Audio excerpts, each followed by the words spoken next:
As Joe Biden continues to flail in the polls, the White House is calling on its cheerleading squad in Hollywood. It's a tried and true strategy for Democrats. When the news isn't going their way, just dazzle the people with celebrities. So on Friday, old Joe brought out the big guns. That's right, you guessed it. I'm talking about Mark Hamill.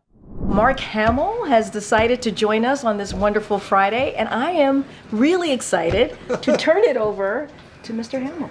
Here we go. Okay, how many of you had Mark Hamill will lead the press briefing on your bingo card? Hands? Yeah, me either. And look, I just got to meet the president. He gave me these aviator glasses. I'm telling you. What a treasure. I love the merch.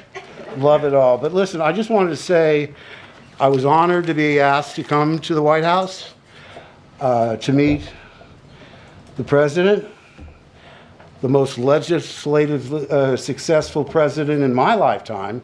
And, you know, I don't have to go through the list, the bipartisan infrastructure law, the PACT Act, the CHIPS Act, all of that, inflation, 15 million jobs. Look, it's all good. You know, I called him Mr. President. He said, "You can call me Joe." And I said, "Can I call you Joby-Wan Kenobi?" Joby-Wan Kenobi. It is taking every ounce of effort I've got to prevent my face from becoming stuck in a permanent cringe. That wasn't even the worst part of the presser. The first part was even worse, when Mark Hamill slurred his way through the talking points that Biden's staff had obviously handed him. It sounded like he'd had a few too many in the cantina before even making it to the White House. But why was he there in the first place? The best the White House could do was a man whose only notable film role dates back to 1977. Even if the White House had wanted to capitalize on Star Wars Day, May the 4th, couldn't they have gotten any of the good actors from those movies? Mark Hamill was probably the weakest part of the whole original franchise. But I suspect the answer is no. Harrison Ford endorsed Biden last time, but he's MIA this cycle and would probably rather smoke a joint at his home than deal with the houseplant in the White House. James Earl Jones, Darth Vader, is a Republican, as far as I can tell. He's Catholic, too. Gina Carano got canceled for not being woke. Peter Cushing's dead, which I guess actually makes him the most likely of the cast to vote for Biden. Yoda's an alien. Same story for him. This is the best they've got, not only in the Star Wars universe, but more broadly throughout Hollywood, where the woker celebs have turned on Biden thanks to the wedge issue of the war in Gaza. The Biden White House is in a generational political conundrum, the sort of crisis you could not wish on a more deserving hive of scum and villainy. I'm Michael Knowles. This is The Michael Knowles Show.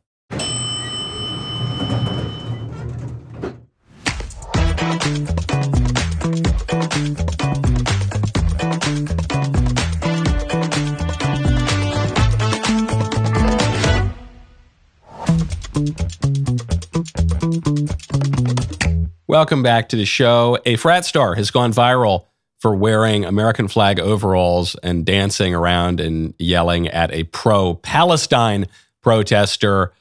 We will get to all the story at Ole Miss and the rest of the schools in a moment. First, though, with all that's going on in the world, it's probably hard to sleep easy at night. One way to help you sleep easy, Cozy Earth. Go to CozyEarth.com, use promo code Knowles. As Mother's Day approaches, there is no better time to celebrate the moms in your life. This Mother's Day, consider giving her the gift of Cozy Earth, a luxurious sleep experience she truly deserves. Cozy Earth sheets redefine luxury and comfort. Crafted from viscose bamboo, they are temperature regulating, ensuring a restful night's sleep for both hot and cold sleepers. I absolutely love Cozy Earth. Sweet little Elisa is crazy about it. She is insisting that we get more and more versions of the sheets. The guest room, who knows, maybe we get another one for our room. Well, it's Mother's Day. Maybe now is the time to do it. Treat a special woman in your life to the luxury she deserves with Cozy Earth bedding and sleepwear. She deserves it. Don't forget to use promo code Knowles at checkout for 35% off at CozyEarth.com. After placing your order, select podcast in the survey and select my show in the drop-down menu that follows. That is CozyEarth.com, promo code Knowles, Knowles. Speaking of those anti-Israel protesters, the Intifada at UCLA has just issued a statement that further underscores the ultimate point of all of these protests. In their own words. You're just a white Australia. person. You're a white person. We don't like white people. Free Palestine! You're just a white person and we don't like white people. Free Palestine. That sums it up. That's really what it's about. Maybe some of these people could point to the Palestinian territories on a map. Maybe. They now know the colors of the Palestine flag. They would probably confuse it for a Jordanian flag too, but they roughly know the colors and they wave it. But really what this is about is they hate white people. And they specifically hate white men, and probably they hate their dads, because that's really what all of liberalism is about. But that's it. It has very, very little to do with the Israel-Gaza war. It's not that the Israel-Gaza war is not an interesting political matter. It's not that it doesn't have some effect on U.S. policy. It does. It's not that it's not worth debating. It certainly is worth debating. That's not what these protests are about. It has basically nothing at all to do with it. There was another demonstration at LSU, and at LSU, the counter-protesters outnumbered the actual pro-Palestine protesters by a lot. And what were they chanting? Were they chanting, here we go, Gaza, here we go, let's go, Israel, let's go? No, they weren't chanting that. It was actually the chants pertained to American politics. And the counter-protesters were chanting USA. USA! USA! USA! USA! USA! USA! USA! USA! USA! USA! So you see, even here, we'll get to the Ole Miss video in a second, but even here, most of the counter-protesters seem like normal frat stars wearing Nantucket Reds and that kind of thing, and they're chanting USA, USA. This reminds me so much of Occupy Wall Street. When I was in college, the big encampment, weeks, months-long protest campaign was Occupy Wall Street, which then went to all these campuses all around the country, Occupy Connecticut, Occupy California. And what was so striking about it was the issue was not necessarily left or right coded, or it wasn't. Sorry, I'll rephrase that. The issue wasn't necessarily a left-wing or right-wing issue, meaning, these bankers on Wall Street manipulating the system, buying off politicians, getting themselves bailed out because their banks were too big to fail. That's not exactly the height of conservatism. It's not as though we say, we conservatives, we believe in life, liberty, and the total immunity of Wall Street from any consequences of their actions. We don't know. That's not true. And the bankers on Wall Street and the hedge fund guys and the private equity guys, they're broadly Democrats anyway. So it's not, but it became a left-right issue, meaning the protesters were leftists and the counter-protesters were conservatives. It was coded left and right, even though the issue wasn't necessarily that. Same thing goes for the Israel-Gaza war. There are plenty of right-wing objections to Israeli policy. There are plenty of left-wing reasons to support the state of Israel. But that's just not how this is coded. The way that this is coded at all of the protests is the pro-Palestine people are leftists, they're communists, they're anarchists, they're gender studies majors who hate their dad, and they especially hate you, white man, okay? And the counter-protesters, the pro-Israel side, is normal pro-American right-wingers. And that's just it. And a lot of those guys probably can't point to Israel on a map either, but they wear their red, white, and blue overalls and they chant USA, USA because of the people involved. A friend of mine says facts don't care about your feelings. There's a lot of truth to that. Politics largely cares about your feelings, and politics is largely about people. It's kind of all about people. It's not just about some policy that some wonk writes up on a white paper at a think tank. It's about people. It's about teams. It's about friends and adversaries. Okay, and so in these protests, I'm not saying this is a good thing or a bad thing. I'm just making the, I think, incontrovertible observation: the people protesting for the pro-Palestine side are the leftists. Therefore, the people counter-protesting are the conservatives.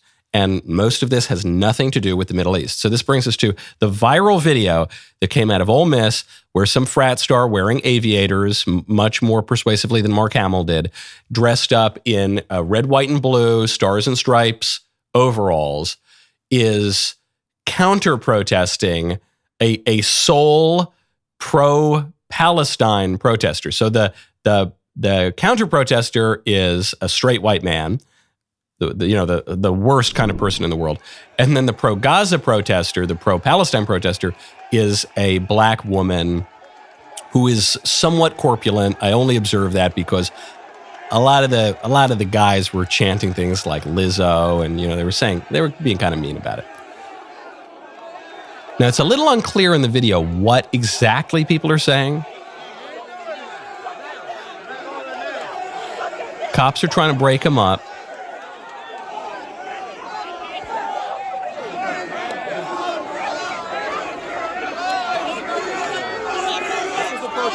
They're kind of just yelling ambiguous insults. They're waving at her. I can't quite tell. The most damning video, I actually couldn't even really see it in this cut, is at one point it looks like someone's jumping around like a monkey. So some people were saying that was a racial attack. I could have been. I just don't know. Maybe it might have just been like making fun of leftists for behaving like animals. It had nothing to do with race. Or it could have been race. I have no idea what it was. First of all, I have two big observations about this. And I'm going to get to both of them in just 1 second. First, I want to tell you about Ramp. Go to ramp.com/Knowles. When you're running a business, time is money, honey. That's why I'm excited to introduce you to Ramp. If you are a finance professional looking for a better way to maximize productivity and cut wasteful spending, then Ramp could be for you. Ramp is a corporate card and spend management software designed to help you save time and put money back in your pocket. With Ramp, you can issue cards to every employee with limits and restrictions. You can also stop wasting time at the end of every month by automating your expense reporting. Ramp's accounting software automatically collects receipts and categorizes your expenses in real time, so you don't have to. You will never have to chase down a receipt again, and your employees will no longer spend hours submitting expense reports. The time that you will save each month on employee expenses will allow you to close your books 8 times faster. Ramp is so easy to use. Get started in less than 15 minutes, whether you have 5 employees or 5,000. Now, get $250 when you join Ramp. Go to ramp.com/Knowles, Knowles, ramp.com/Knowles, Knowles, ramp.com/Knowles. Cards issued by Sutton Bank and Celtic Bank, members FDIC. Terms and conditions apply. 2 big observations and a caveat. First of all, in America, this is my caveat. In America, the left can burn the country down for 8 months on an explicitly racial campaign called Black Lives Matter that explicitly said white lives do not matter, all lives do not matter, only black lives matter, and we're going to burn the country down. We're going to murder dozens of people. We're going to loot stores. We're going to shut the country down and terrify people in their neighborhoods. And you will never hear one counter signal from the hard left. You won't, or even from the mainstream left. You're going to have the current vice president of the United States bail these guys out of prison, bail them out of jail, and you're going to have staffers for the current president bail them out of jail. So I don't want it to seem like I'm counter signaling or going squishy. We don't even know really what we're seeing in this video. But my first observation is our opponents sometimes lead us to do things that are degrading to ourselves. The perfect example of this was some years ago, there was a right-wing activist at a college campus who was protesting safe spaces, right when safe spaces were first coming to the public imagination. And so he drew up a fake safe space, and then he dressed in a diaper and, had a pacifier or something and kind of made fun of the leftists. And the observation was that the leftists are behaving like babies. But the problem was he had allowed his opponents to drive him so mad that he ended up degrading himself and dressing in a diaper with a pacifier. It didn't look good. It was kind of a self-own. So that sometimes happens. I know people get rowdy in college, but you shouldn't say nasty things to women, especially. And you want to comport yourself with some dignity, especially, this brings me to my second observation, in an age where everything is videotaped. The most striking thing about this to me was that this was not a political protest. This was not a political demonstration. This was certainly not a debate. This was 2 groups of people making separate, albeit interconnected movies. The most striking thing about it to me was not the pro-Palestine lady. I couldn't even hear what she was saying. For all I know, she was saying things just as nasty or nastier than what the people on the other side were saying. And the most striking thing to me was all the cameras. Every person there, just about, had a camera out and was filming. And you're going to see coverage of this today from two angles. You're going to see the left. I'll even take Israel and Palestine out of it. I didn't see any Israel flags there. I didn't see any Palestine flags there. I saw a guy wearing the red, white, and blue overalls and shrieking basically unrelated things. From the leftist side, you're going to see the narrative of poor, oppressed Black woman who is standing up against the straight white males, the conservatives who oppose freedom and Black people and body positivity. And she is the sole hero standing up against this vile force of bigotry. And then you're going to hear from the right wing, the hero is going to obviously be the guy in the overalls and say, this is a guy standing up for truth, justice, and the American way against the barbarian hordes who support terrorism, anti-Semitism, who support DEI, radical gender theory, radical racial theories that denigrate men and white people and peddle intersectionality and degrade our forebears and our country and say our country is dirty, rotten, and evil from the beginning. And you're going to see those two stories and you're going to watch those two movies. And the two movies are going to have the exact same footage, albeit from a different vantage. A lot of these protests are not even really protests because there's nothing to be done. None of them are going to have any effect probably on policy in the Middle East. It's much closer to performance art. In the same way, I'm noticing increasingly that political commentary is increasingly divorced from what's actually going on in politics. That's why on this show, I do try to bring it back to earth every so often. You know, we talk about theology, we talk about philosophy, we talk about history, but I try to ground it in actual political events that are going on right now. For a lot of political media and political commentary that's going on, I'll refrain from examples because, you know, some of them are friends and then the others are on the left. But it's totally divorced from the 2024 election, from Trump, from Biden, from policies that could possibly be put into place. It's just kind of out there in the ether and LARPing and abstract. And I'm noticing that now even with the kind of grassroots political media that's being filmed. The stuff that's going on these campuses, it's not about pushing one policy or the other. It's performance art. It's a kind of performance art. What does that mean when your political activism is detached from the political realities of what it probably means is you have a government that is largely unresponsive to the people. And so there's no point in pushing for this policy or another. We know we're going to keep funding Ukraine. We're just going to do it. Every single Republican in America could be against it and half the Democrats could be against it. We're just going to keep funding it because it's part of the global empire. It's our satellite state out there in Eastern Europe, and we're just going to do it.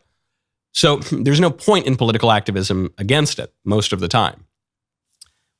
When the political activism becomes detached performance art and the actual politics is unresponsive to the people, that creates a real danger and a real political crisis. Now, speaking of actual political things going on that are tethered to the earth, and also sort of the putative subject of these debates, President Trump has come out to exploit this wedge issue on the left.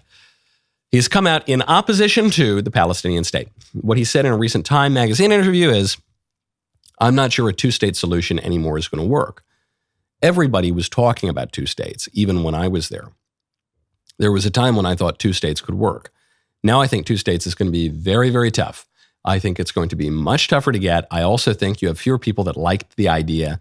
You had a lot of people that liked the idea 4 years ago. Today, you have far fewer people that like the idea. There may not be another idea. Very true. His analysis of the Israel-Palestine conflict is right. There's obviously no workable two-state solution, certainly not now. The reason being that as I've said before and gotten in trouble for saying before, the rational grand strategy for both sides of this conflict is the ethnic cleansing of the other. They might not say it explicitly. In Israel, very few, some politicians, but not all politicians, would say that explicitly. In the Palestinian territories, they do. They say from the river to the sea, get rid of all the Jews. It's in the Hamas charter to abolish the state of Israel. But I'm not even saying that's what the politicians are saying. I'm just pointing out that is the rational policy prescription. The Arab argument is that the state of Israel is illegitimate, and they took their land, and they want it back. And the Israeli argument is, this is our land. It's our land going back millennia. And then we got it again as a matter of geopolitics. And the UN said we can have a state. And that's then. We built a big state here and it's flourishing. We're not going anywhere. And we'll try. And so, when maybe in the 90s, you could have argued for a two-state solution. But just now, especially after the attack on October 7th, Israel's going to look at Gaza and say this is an unacceptable security risk. And the Palestinian Arabs are still going to say that the state of Israel is illegitimate. So there's just what's the solution? Trump says there's no solution here. So what is he actually suggesting?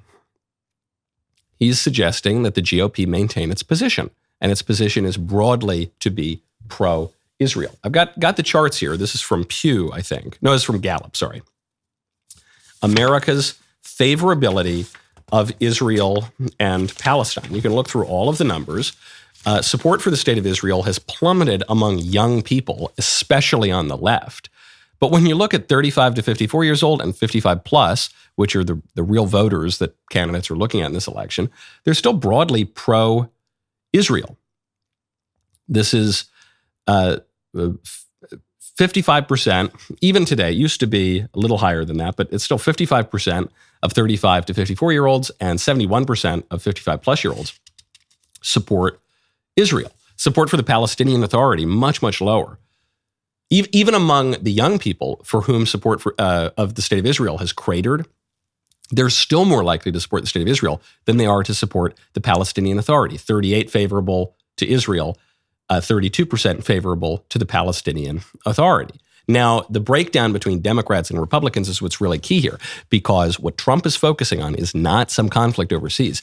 It's how to create a winning political coalition here in the U.S., and I think he's doing a good job. First, though, we've already talked about the Muslims. We've already talked about the Jews. Now let's talk about the Catholics and John Paul the Great Catholic University. Go to jpcatholic.edu/Knowles. Lib-controlled universities and entertainment establishments are two of the biggest battlegrounds for the health and sanity of our culture. John Paul the Great Catholic University in Escondido, California offers a non-woke alternative. JP Catholic gives creative conservatives hands-on training in their craft alongside a robust liberal arts education. JP Catholic offers programs in film production, animation, screenwriting, music design, and even video games, forming the next generation of creative professionals who will bring truth, beauty, and goodness to the entertainment industry. If you are not looking for a degree but want to sharpen your skills, JP Catholic also offers free online courses. Right now, JP Catholic is offering our listeners a full application fee waiver at jpcatholic.edu/Knowles, Knowles. Applications are still open for this fall with generous scholarships available. Pursue excellence in your creative craft without sacrificing your values. Visit jpcatholic.edu/Knowles, Knowles, jpcatholic.edu/Knowles. You know, when I travel to these college campuses, whether they have an intifada or some protest or whatever, often I'm protested. And then my producer, Ben Davies, goes out. He meets the protesters. Occasionally I get to sit down with them, as I did at Utah.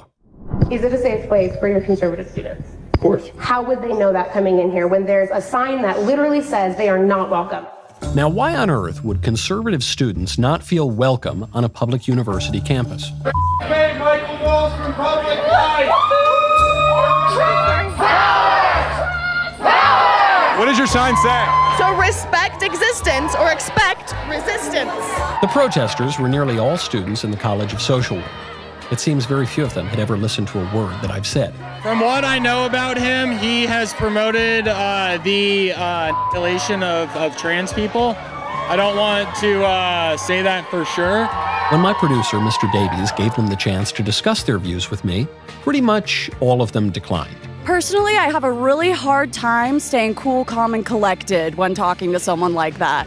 So I think I'm going to take the high road not even go there. However, after the TikToks were posted and the mob felt that its objective was complete, one student decided to peek his head in. Like most students, Daniel had never actually listened to my show or to any of my speeches. He simply came to protest because his friends said he should. Because, they said, the speaker was a bad guy. Happily, Daniel decided to investigate the matter himself and crossed the picket line to hear what I had to say.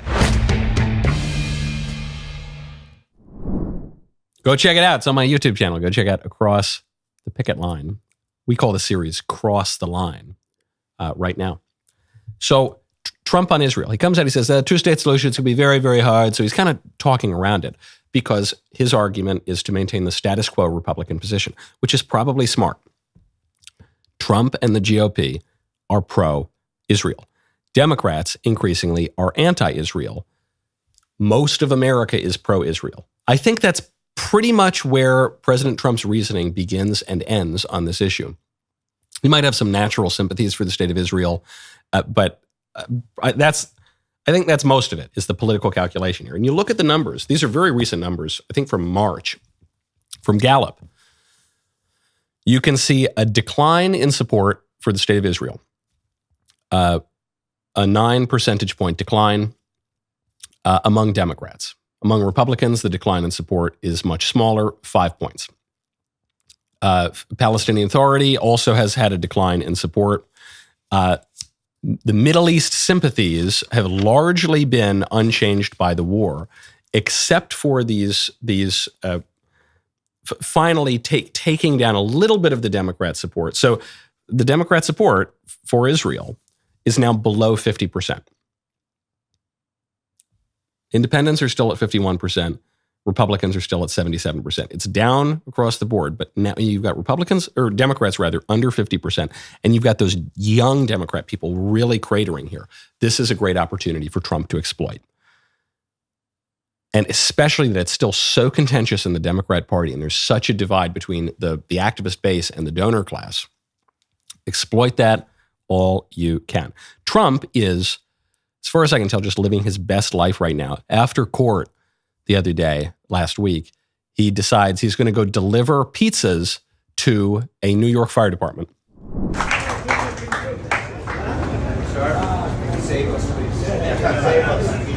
He goes in there, shaking hands with the guys. Save our country. One of them says, save our country, Mr. Trump. The Democrats are so dumb. I'm talking about the Democrats in New York and elsewhere in the country who are indicting him and prosecuting him. They thought this was going to stop his campaign.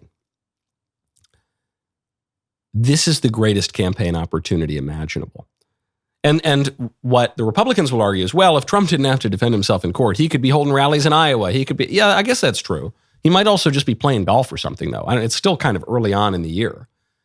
Instead, what he's doing, and I think this is more valuable than holding the rallies in Iowa, Trump is going every day after court. He's going to that bodega in West Harlem. He's going now to the FDNY, and he's getting big support.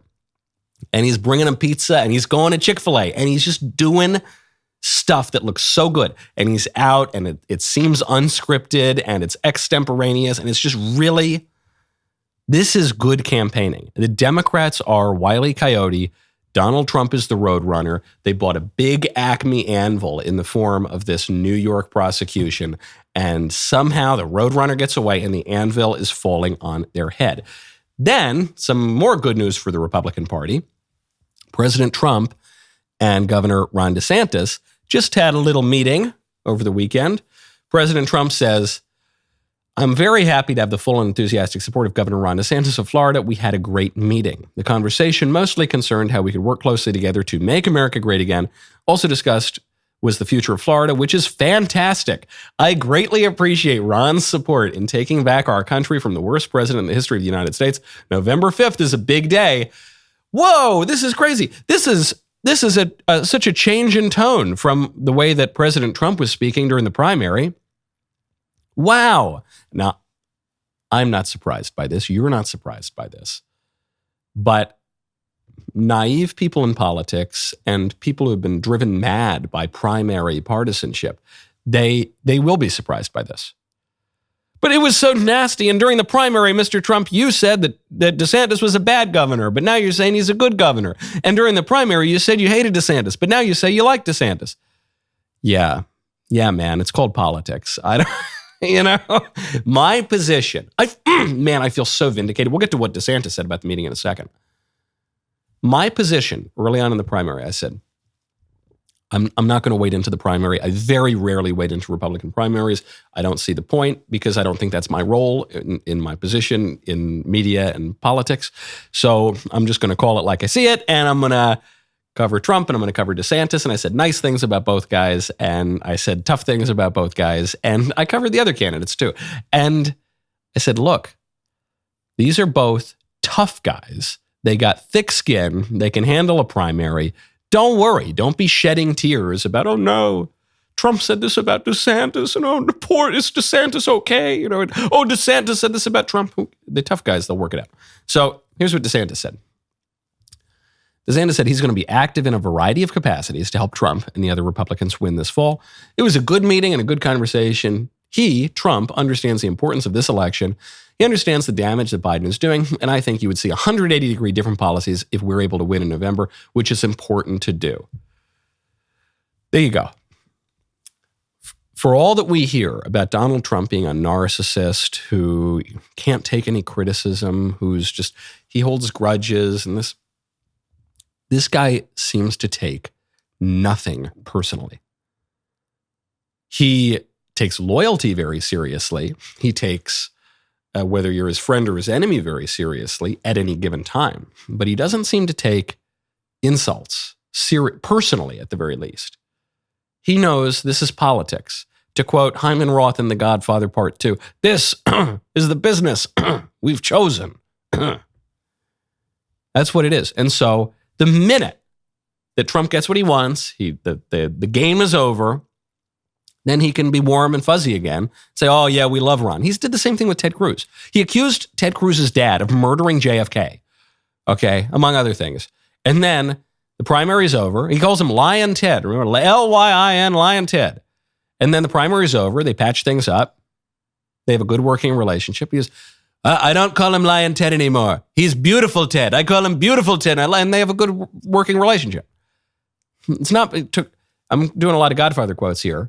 But to quote Michael Corleone in The Godfather, it's not personal, Sonny. It's strictly business. That's what it is. And you need this because DeSantis is a great governor and he's a prominent figure in the GOP. Trump is the leader of the GOP, undisputed at this point. We got to have all the guns blazing, the political guns aimed on our opponents, not literal guns for the leftists that are going to be clipping out my show as they usually do. But the political guns, the rhetorical guns, they've all got to be aimed on our opponents, not on ourselves, which is what Republicans love to do. We love to turn the guns on each other. You put 100 conservatives in a room, they'll find the one thing they all disagree on. And it's not going to work. You're not going to beat Joe Biden in November that way. So DeSantis and Trump focused on conserving things. Trump just got in trouble for a comment he made about the nature of conserving things, specifically with regard to London and Paris. Look at Paris, look at London. They're no longer recognizable. And I'm going to get myself into a lot of trouble with the folks in Paris and the folks in London. But you know what? That's the fact. They are no longer recognizable. And we can't let that happen to our country. We have incredible culture, tradition. Nothing wrong with their culture, their tradition.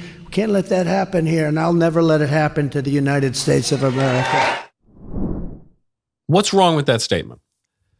The libs. He says, I'm going to get myself in a lot of trouble with Paris and London. Well, he's already gotten himself in trouble with the left, which has criticized him for this and called him racist. He says, London and Paris are unrecognizable. What do you mean by that?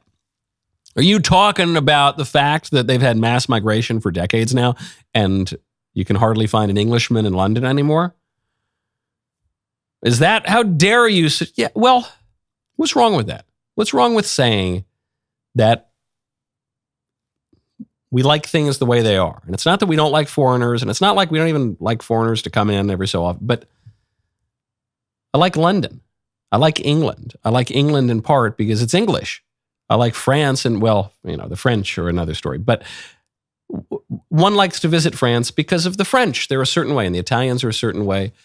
Just as one likes to visit, I don't know, Japan, because the Japanese are a certain way. And there's a culture, and it doesn't mean that it's entirely total. Well, Japan actually is. They basically don't allow any immigration. But it's not that cultures are totally, entirely rigid. It's not that people can't come in and join a culture. It's the sort of thing we see throughout antiquity. We see it in the Bible that, one can say, well, your people will be my people, your God will be my God. It happens, but that's not a call to just abolish cultures, abolish whole peoples, abolish whole countries. That's crazy. To say, I want London to look like London, I want Paris to look like Paris, I want Djibouti to look like Djibouti, is to say, I kind of like things as they are. And you know what? It's okay to like things as they are. The left doesn't think it's okay. The left always wants you to be angry and upset and resentful and anxious about how, but it's okay to like things as they are. That's a conservative impulse. And maybe you say, well, I'm content in my family and I want to preserve that. Or you might say, I miss the way things were even 5-10 years ago. And I'd like to maybe restore some of what made that moment nicer than this moment. That's a conservative impulse. That's really why the left hates it, and they'll call you racist or whatever for articulating it. Is because that does resonate for a lot of people. And it resonates for people who are generally a little more well-balanced and well-grounded and content. Yeah, it's true. We don't need to constantly be just upending everything and tearing down everything. It's okay. It's okay to like things the way they are. Now, speaking of cultures changing, this is a weird one. I meant to get to this last week. I'll get to it now, though. There's a Mexican senator who has just ritually sacrificed a chicken to a demon tasked with producing rain. You can see there's a video of it. I probably wouldn't have believed it if I didn't see it. A member of the Mexican Senate going out and ritually sacrificing a chicken to produce rain. And I'm not shocked by it, in as much as this is what they were doing in Mexico before the Spanish got there and before the Christians got there and got rid of the paganism. But now Christianity is waning in certain parts of our civilization. And nature abhors a vacuum.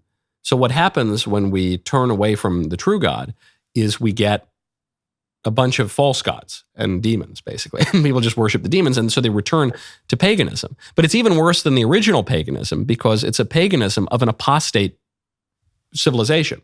So we actually did worship the true God, and things got a lot better. And then we turn away from the true God. We're left even worse than we were before. You see this in Scripture. The man who goes in, he's got a bunch of demons in his house, and he cleans them out. He sweeps everything, and he just, everything's nice and neat. But then he turns away from the faith, and so now you're going to get a bunch more demons who are going to come in because they're going to find a nice, clean, swept house. That's what it's like in our civilization, okay? And you're going to see more of this. I was speaking with a friend of mine last night about it. It is basically impossible to imagine how dark the pagan world was before Christianity came.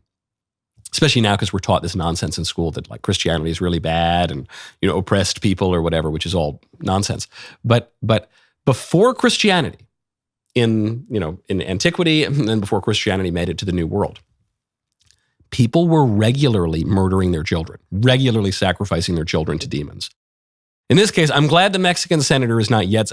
We still do it today, I guess, through abortion. We sacrifice 800,000 children a year to our false gods. But at least we lie about it to ourselves. Hypocrisy is the tribute vice pays to virtue. At least we pretend that that's not what we're doing. In antiquity and in paganism generally, they do it very self-consciously. At least here, the Mexican senator is sacrificing a chicken rather than a baby. But how long is that going to persist before we get even to the fuller, realer paganism? I don't know. I don't know. Our political decay is happening very, very quickly. There's a lot of harm coming to animals. This, it's the chickens, Kristi Noem's dog. Before we get to Kristi Noem, I've got a very special message from our friend Adam Carolla. Catch the series premiere of Mr. Birchum this Sunday, 9 o'clock, 8 Central, exclusively on DailyWire Plus. Episode 1 is streaming for free, so no excuses, people. Mr. Birchum is decades in the making, and now it's showtime. Check out the Mr. Birchum trailer and see what the fuss is all about. Just tell me what you need. Jump into the first one. Rolling, speed, action. Sawbuck's looking a little chubby-wubby, so I bought him some new food. It's organic and vegan.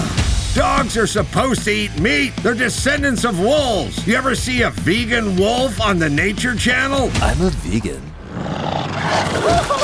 Coffee is for closers, ladies. Listen up! Hey, don't make this a prison hug. I'm a heteronormative, cisgendered white male. For which I apologize. I'm black, and that used to be enough, but I'm also bilingual, and I'm non-binary. We're the Army! We drink more before 9 a.m. than you Navy pukes do all day. He rubbed all the fur off his emotional support ferret. The damn thing looked like a four-legged penis. Charity and work. 2 words that should never go together. Like women and opinions. I want a burly man. They're salty and make me dizzy. Sorry, just need to find a thingy to fix my gaming chair. When I was on the construction site, my chair was a 5-gallon bucket. It was also my toilet. Hey, I'm done. I'm going back to bed. Thanks a lot. Remember, Mr. Birchum's series premiere this Sunday, 9 o'clock, 8 Central. Stream it free only on DailyWire Plus. Very exciting. My favorite comment on Friday is from Leah Shatsky1387, who says, Michael, you're exactly right about generational wealth. It is okay to pass wealth to children so long as they've been taught to manage it. Yes, I know. We're stuck in so many false dichotomies in modern liberal culture. The dichotomy between you can either leave your wastrel kids a ton of money so they can buy drugs and ruin their lives, or don't give them a penny. Keep everything to yourself. Spend it, die poor. But you know what you could do? There's a third option. You could teach your kids to be good stewards of money, to be responsible, and then leave them that money so that they can do that. That's possible. It is possible. Now, I mentioned Kristi Noem before. I think, the one conservative in America who was sort of defending Kristi Noem over Cricketgate last week. And it was not, I felt it was stupid politically to talk about how she killed her farm dog. I thought it was, not a good calculation. She thought it would make her look tough. It kind of made her look like a psycho. But now it's getting tougher and tougher to defend Kristi Noem, because after Cricketgate, she just suffered this unforced error. In the book in which she talks about shooting her dog, she also talks about meeting Kim Jong Un, which is something I had never heard that she did. So CBS News asked her about this, and her answer is one of the strangest answers I've ever seen in politics. You talk about meeting some world leaders, and one specific one, quote, I remember when I met with North Korean dictator Kim Jong Un, I'm sure he underestimated me, having no clue about my experience staring down little tyrants. I've been a children's pastor after all. Did you meet Kim Jong Un? Well, as soon as this was brought to my attention, I certainly made some changes and looked at this passage. And I've met with many, many world leaders. I've traveled around the world. As soon as it was brought to my attention, we went forward and have made some edits. So I'm glad that this book is being released in a couple of days, and that those edits will be in place, and that people will have the updated version. So you did not meet with Kim Jong Un? That's what you're saying?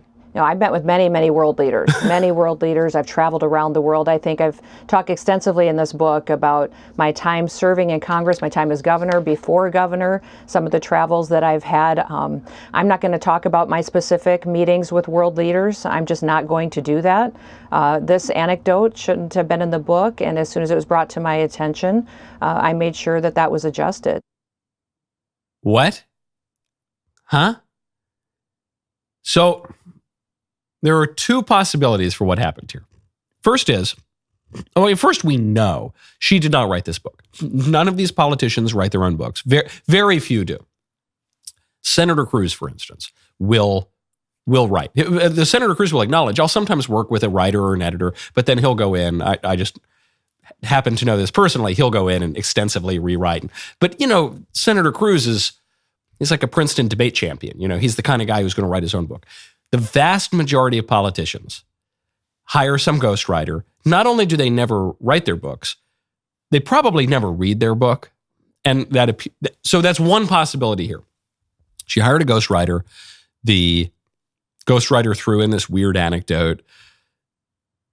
It didn't happen. Now they've got to take it out, and it's really embarrassing. And she didn't want to cop to the fact that she obviously hired a ghostwriter and probably hadn't read her own book. So now she has to dance around and say, oh, yeah, no, the editors removed that. I've met with many world leaders. Yeah, but did you meet with the one you said? I met, it was confusing. I took it out. Okay, that's one.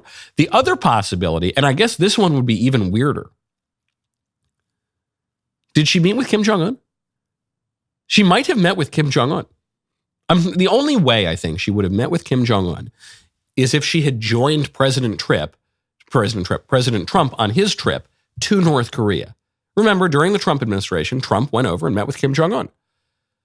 And I guess, I don't know, she was a Republican governor. I guess she could have joined that. We didn't hear about her joining that trip.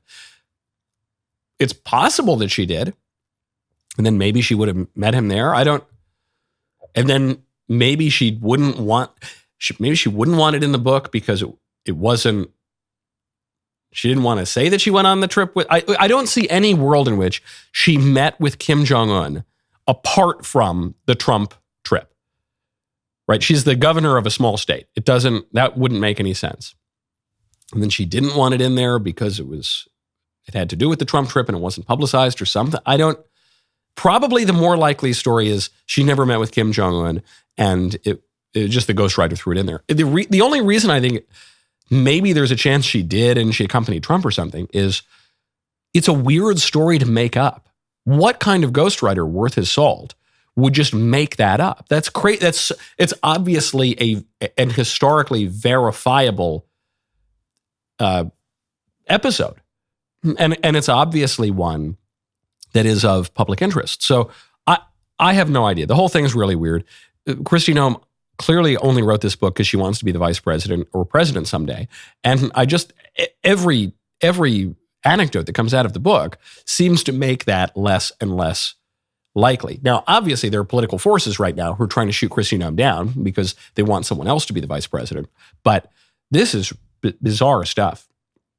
Whatever the explanation, really, really sloppy, does not show great political instincts, and probably not going to turn out well.